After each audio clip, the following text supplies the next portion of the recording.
सगळ्यात जलद बातम्या बुलढाणा जागर न्यूज नेटवर्क.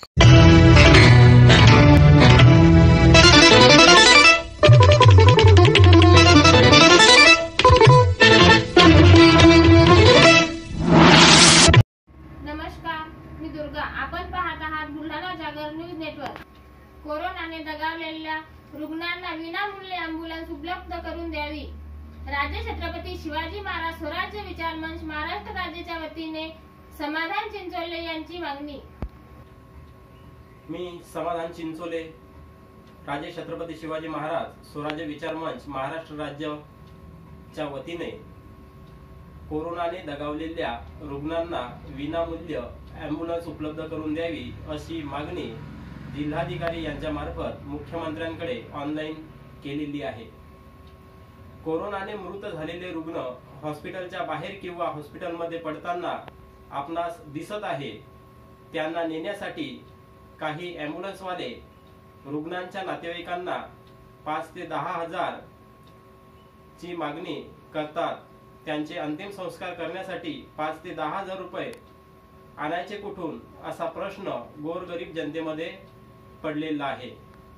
गोरगरीब जनतेजवळ गेल्या 1 वर्षापासून लॉकडाऊन असल्यामुळे त्यांची परिस्थिती खालावलेली आहे. या अत्यंत गंभीर बाबीकडे सरकारने त्वरित लक्ष केंद्रित करावे व ॲम्ब्युलन्स त्वरित विनामूल्य उपलब्ध करून द्यावी अशी मागणी राजे छत्रपती शिवाजी महाराज स्वराज्य विचार मंच महाराष्ट्र राज्याच्या वतीने आम्ही करत आहोत. कुर्तडीचे प्रशांत नरवाडे यांना राज्यस्तरीय युवा धम्मभूषण पुरस्कार जाहीर. सतीश भवरे, आकाश गसगाट, जय लोखंडे, आनंद आटकोरे यांना राज्यस्तरीय युवा धम्मभूषण तर सुमनताई जोंधळे, कोयल ढवळे, धम्मलेश सोंगाडे, बाबूराव घेवंदे, रवींद्र बच्छा यांना राज्यस्तरीय धम्मकार्य गौरव पुरस्कार जाहीर. डॉक्टर बाबासाहेब आंबेडकर यांच्या 130व्या जयंती निमित्ताने डॉक्टर बाबासाहेब आंबेडकर यांच्या विचारावर कार्य करणाऱ्या ग्रामीण भागातील तरुणांचा सन्मान करून महामानवास अभिवादन करणे या विचाराने प्रेरित बोधिसत्व डॉक्टर बाबासाहेब आंबेडकर राज्यस्तरीय जयंती महोत्सव समितीने कुळमनुरी तालुक्यातील प्रशांत नरवाडे यांना राज्यस्तरीय युवा धम्मभूषण पुरस्कार जाहीर केला. त्यांच्यासोबत सोलापूर जिल्ह्यातील आकाश गसगाट, कुरुंद्याचे जय लोखंडे, जवळा पांचाळचे आनंद आटकोरे यांनाही राज्यस्तरीय युवा धम्मभूषण पुरस्कार जाहीर करण्यात आला. गोरगरीब जनतेला वैद्यकीय खर्चात कपात करून सहकार्य करा. भारतीय मानव अधिकार संघटनेची मागणी. गोरगरीब जनतेला वैद्यकीय खर्चात कपात करून सहकार्य करण्यात यावे असे भारतीय मानवाधिकार संघटन बुलढाणा जिल्ह्याच्या वतीने तालुका दंडाधिकारी, तहसीलदार, मेडिकल असोसिएशनचे अध्यक्ष डॉक्टर सुहास तायडे व केमिस्ट असोसिएशनचे अध्यक्ष स्वप्नील तायडे यांना निवेदनाद्वारे मागणी केली.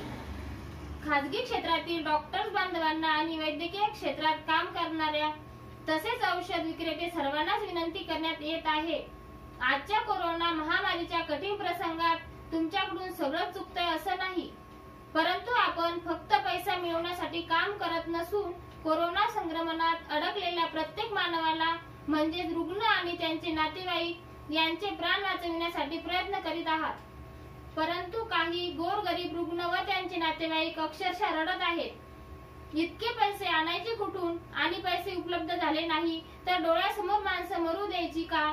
याआधी कधीच झाली नसेल इतकी भयंकर अवस्था आज आपल्या सर्वांच्या समोर आहे. हे चित्र अत्यंत भयावह आहे असे प्रशांत भैया डोंगरदेवे यांनी निवेदन दिले. निवेदन देताना प्रशांत भैया डोंगरदेवेसह मानव अधिकार संघटनेचे पदाधिकारी उपस्थित होते.